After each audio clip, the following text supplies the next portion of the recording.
আজকে চিকেনটা রান্না করেছি সম্পূর্ণ রাতের কথা ভেবে, একেবারে রেস্টুরেন্ট স্টাইল কেন বললাম বলো তো? রেস্টুরেন্টে যেমন তেল একদিকে আর মাংসটা একদিকে থাকে, সেভাবেই আজকে করার চেষ্টা করেছি।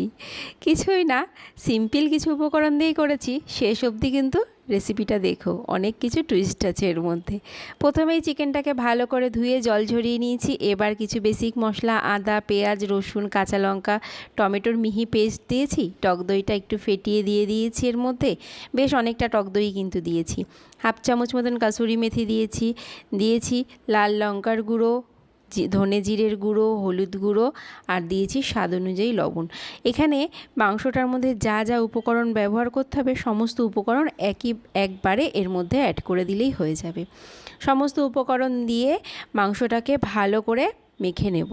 মাংস মাখা হয়ে গেলে এটাকে রেখে দেব আধ ঘন্টার জন্য রেস্টে। ব্যাস, তারপরে অনেকটা কাজ আমার হয়ে যাবে। বললাম না, যখন যেভাবে আমার ইচ্ছা করে আমি সেভাবেই করি।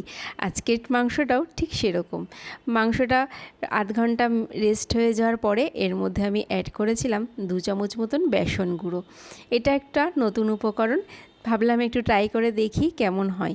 তা দেখলাম খারাপ না।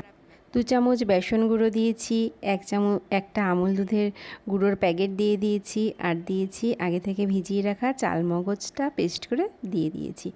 দিয়ে সমস্ত উপকরণ দিয়ে মাংসটাকে আর একবার ভালো করে মেখে নেব। অন্যদিকে গ্যাসে কিন্তু কড়াই বসিয়ে দিয়েছিলাম, তাতে পরিমাণ মতন তেল দিয়েছি। তেলটা খুব বেশি দিইনি, একটু অল্পই দিয়েছি, কারণ এর মধ্যে অনেক উপকরণ আছে যেখান থেকে আপনি তেলটা বেরিয়ে আসবে। তার মধ্যে গোটা গরম মশলাও ফোড়ন দিয়ে দিয়েছিলাম। ফোড়নটা চড়বড় করে উঠলেই এবার এই চিকেনগুলো এর মধ্যে দিয়ে দিলেই ব্যাস আমার সমস্ত কাজ হয়ে যাবে।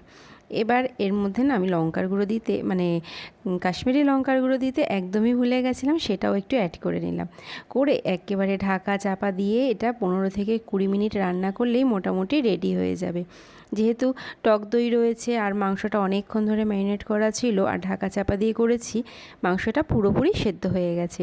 নামানোর আগে কাসুরি মেথি, গোটা গরম মশলার গুঁড়ো দিয়ে দিলেই রেডি চিকেনটা।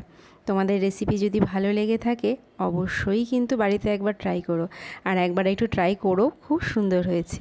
আমার চ্যানেলটাকে সাবস্ক্রাইব আর ফলো করতে একদম ভুলো না কিন্তু।